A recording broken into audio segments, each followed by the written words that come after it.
وزیر اعظم پاکستان کوئی بھی ہو وہ ہمارے لیے قابل احترام ہے ابھی ایک تو وزیر اعظم صاحب نے فرمایا کہ وہ کوئی الیکٹرانک گیجٹس ہیں ان کا استعمال آزاد شروع کیا جائے، ان کو قانون کا علم نہیں ہے، وہ واقف نہیں ہے کہ آزاد کشمیر کے الیکشن میں وزیر اعظم پاکستان کے حکومت پاکستان کا کوئی عمل دخل نہیں ہے۔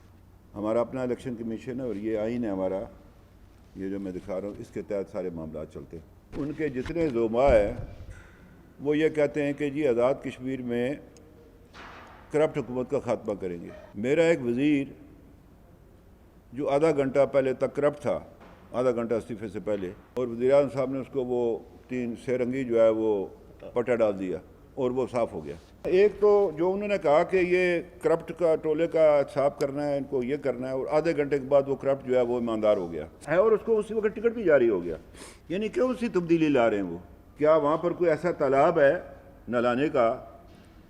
جس طرح ایک مذہب میں ہے کہ آپ فلاں جگہ اشنان کریں تو آپ کے جو پاپ ہیں وہ ختم ہو جاتے ہیں، یا ایک اور جگہ کہ آپ پادری کے پاس جا کر اقرار کریں تو آپ کے جرم ختم ہو گئے۔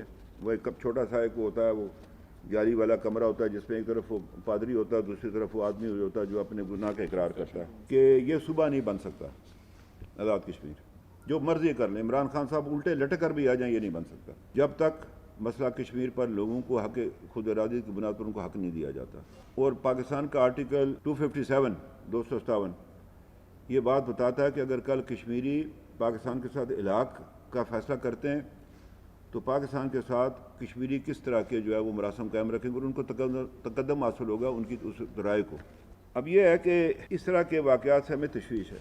عمران خان صاحب ویسے چیئرمین پی ٹی آئی، ان کو پورا اختیار ہے، اس پر ہمارا ان سے کوئی گلہ نہیں ہے کہ وہ اپنی پارٹی کے لیے کریں کام، لیکن بحیثیت وزیر اعظم پاکستان وہ جو اپنا اگر وہ استعمال کریں گے تو پھر جو ہے نا وہ جو لحاظ ہم نے رکھا ہوا ہے وہ ختم ہو جائے گا، اور یہ بڑی بری بات ہوگی۔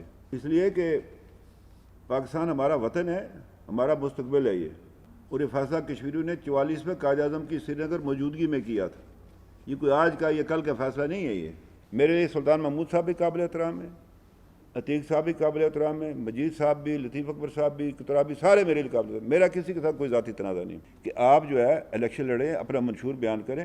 ہم نے جو منشور دیا تھا 2016 میں، ہم وہ لے جائیں گے لوگوں کے آگے، اور ہم نے جو 5 سال کی کر رہے اس کے بنا پر لے جائیں گے، تو وہ بھی یہی کریں۔ ہمارا کسی سے کوئی، ہم کسی کے خلاف نہیں، ہمارا کیا ہے؟ اگر سلطان محمود صاحب کو اس کو ایک فیئر اینڈ فری الیکشن کے لیے وزیر اعظم بنتے، میرے سر پر، میں ہمارے یہاں روایت ہے کہ آؤٹ گوئنگ پرائم منسٹر جو ہے وہ انکمنگ کے ساتھ بیٹھتا ہے اس کے حلف میں، ہم ان کے ساتھ بیٹھیں گے اگر ان کو لوگوں نے منتخب کیا۔